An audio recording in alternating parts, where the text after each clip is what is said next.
Hello दोस्तों, हमारे channel अनमोल निवेश में आपका स्वागत है। अगर आप micro cap, small cap, mid cap में इन्वेस्ट करते हो तो रिस्क रिवॉर्ड रेशियो जो होता है वो हमेशा आपके फेवर में होता है। स्टॉक का मूवमेंट किसी भी तरफ हो सकता है, कभी ऊपर जाएगा कभी नीचे जाएगा, ये आपके कंट्रोल में नहीं होता। इसलिए आप उतना ही पैसा माइक्रो कैप, स्मॉल कैप में इन्वेस्ट कीजिए जो अगर खोना पड़े तो खोने के लिए आप रेडी हैं। और अगर ऐसा रिस्क लेने से आपकी रात की नींद खराब होती है तो बेहतर यही होगा आप ऐसा इन्वेस्टमेंट ना करें। इससे अच्छा आप अपना रिसर्च करें, उसके बाद ही इन्वेस्टमेंट करें, ये आपके लिए सबसे अच्छा होगा। चॉइस आपका है, लेकिन आपने स्मॉल कैप, माइक्रो कैप में इन्वेस्ट किया है तो रिस्क जो होता है वो एकदम लिमिटेड हो जाता है।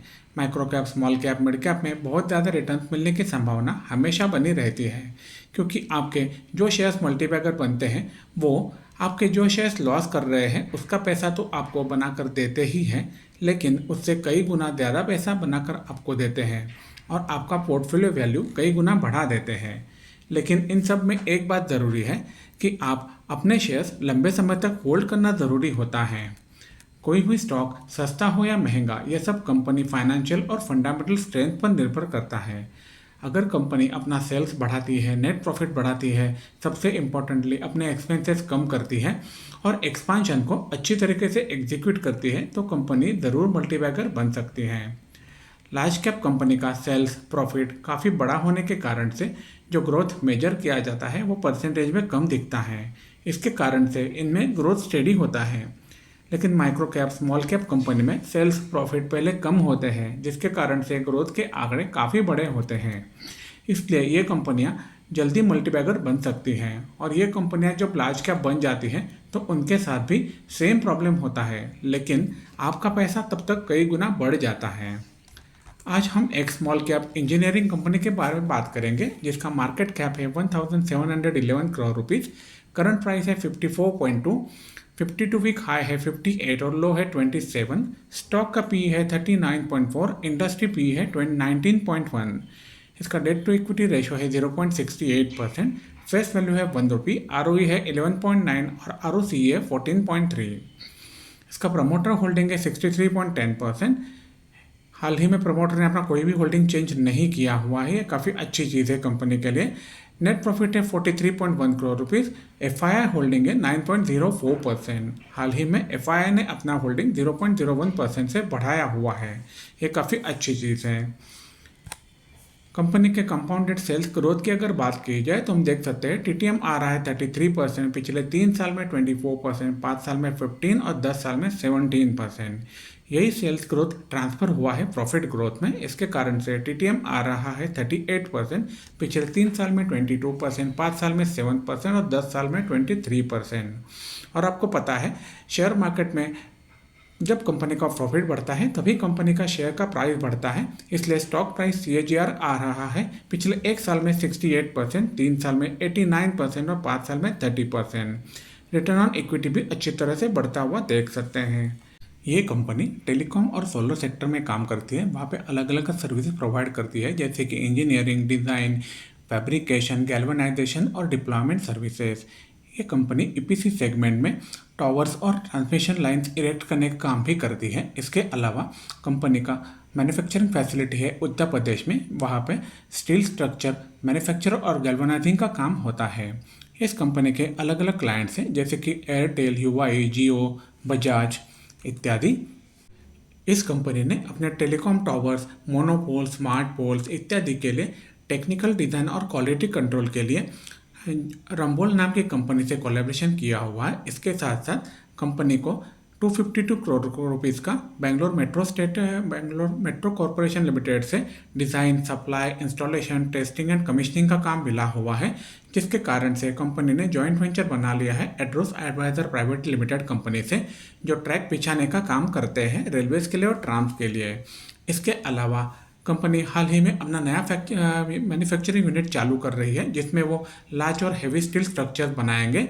इसमें प्रोडक्शन कैपेसिटी होगा 15,000 मेट्रिक टन्स पर एनम, जिसमें 20 करोड़ रुपीज़ का खर्चा आएगा। कंपनी के क्वार्टरली प्रॉफिट और लॉस स्टेटमेंट की अगर बात की जाए तो हम देख सकते हैं दिसंबर 20 में कंपनी का सेल था 174 करोड़ रुपीस, जो कंटिन्यूसली ऊपर नीचे होते हुए दिसंबर 22 में हो गया था 241 करोड़ रुपीस, बाद में मार्च 23 में 295 और जून 23 में 262 करोड़ रुपीस हो चुका है। लेकिन इसमें बहुत इंपॉर्टेंट चीज़ है नोट करने वाली कि ऑपरेटिंग मार्जिन जो है वो कंपनी का 10% से लेकर 9% के बीच में कंटिन्यू चल रहा है। जो मार्च 23 में यह था 10% और मार्च जून 23 में हो गया 9%। और नेट प्रॉफिट आप देख सकते हैं कंपनी का प्रॉफिट दिसंबर 20 में 12 करोड़ रुपीज़ था, जो ऊपर नीचे होते हुए मार्च 23 में हो गया था 15 करोड़ रुपीज़ और मार्च जून 23 में 10 करोड़ रुपीज़। कंपनी के ईयरली प्रॉफिट और लॉस स्टेटमेंट की अगर बात की जाए तो हम देख सकते हैं मार्च 13 में कंपनी का सेल था 213 करोड़ रुपीज़, जो कंटिन्यूसली बढ़ते हुए मार्च 21 में ये हो गया था 597 करोड़ रुपीज़, जो पिछले साल के मुकाबले 13% जाता है। इसके साथ मार्च 22 में ये 20% बढ़ के हो गया 719 करोड़ रुपीज़ और मार्च 23 में 40% बढ़ के ये हो गया था 1005 करोड़ रुपीज़। ऑपरेटिंग मार्जिन इस यहाँ पे हम देख सकते हैं ईयरली बेसिस पे भी कंपनी के ऑपरेटिंग मार्जिन अच्छी तरह से मेंटेन कर पा रही है यह कंपनी, काफ़ी अच्छी बात है कंपनी के लिए। इसके साथ साथ हम देख सकते हैं नेट प्रॉफिट जो मार्च 13 में था 5 करोड़ रुपीज़, जो लगातार बढ़ते हुए मार्च 21 में 30 करोड़ रुपीज़ हो चुका है, जो पिछले साल के मुकाबले 36% ज़्यादा है। इसके कारण से यह मार्च 22 में हो गया था 31 करोड़ रुपीज़ और मार्च 23 में 40 करोड़ रुपीज़ हो चुका था, जो पिछले साल के मुकाबले 29% ज़्यादा है। अभी हमने जो बातें की वो आपको ग्राफिकल रिप्रेजेंटेशन में ज़्यादा अच्छी तरह से समझ आएगी।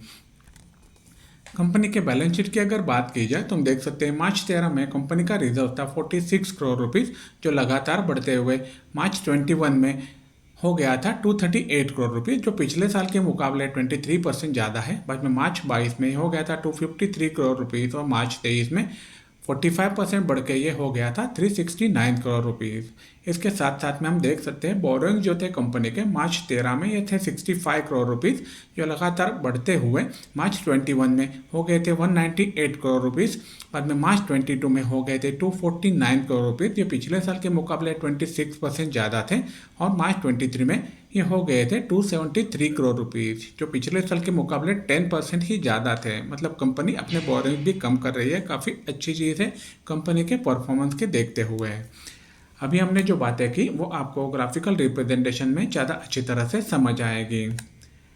कंपनी के शेयर होल्डिंग के पैटर्न की अगर बात की जाए तो हम देख सकते हैं दिसंबर 20 में प्रमोटर्स के पास थे 74.94% शेयर, उसके बाद में प्रमोटर्स ने अपने शेयर होल्डिंग कम किए हुए हैं।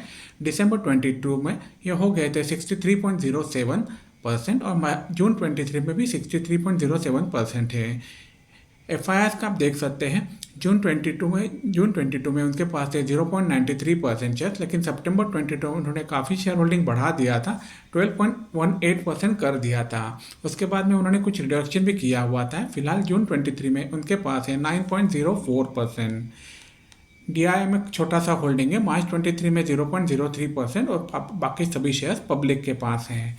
अभी हमने जो नंबर देखे वो आपको ग्राफ में अच्छी तरह से समझ आएंगे। और एक बात नोट करने वाली है कंपनी के लिए, जो कंपनी के प्रमोटर्स के कोई भी शेयर्स प्लेज नहीं हुए हैं। कंपनी के एक साल की चार्ट की अगर बात की जाए तो हम देख सकते हैं कंपनी का प्राइस जो था अच्छी तरह से ऊपर जाके वापस से नीचे आया था रिजल्ट्स ना अच्छे होने के कारण से, लेकिन वापस से अभी बढ़ते हुए हम देख सकते हैं। इसी तरह से कंपनी के ऑल टाइम चार्ट को अगर देखा जाए तो हम देख सकते हैं कंपनी का प्रॉफिट एक अच्छी तरह से ऊपर जाता है, बाद में एक रेंज में चल के वापस से रेंज में चलता है, वापस से ऊपर चला जाता है। इसी तरह से कंपनी अगर नेट प्रॉफिट बढ़ा के अपने एक्सपेंसेस कम करके काम करती है तो ये कंपनी ज़रूर मल्टीबैगर बन सकती है। हम जिस कंपनी की बात कर रहे हैं उस कंपनी का नाम है सालासर इंजीनियरिंग लिमिटेड। यह कंपनी स्टील स्ट्रक्चर बनाती है, इसके अलावा टेलीकॉम, एनर्जी और रेलवे सेक्टर में काम करती है।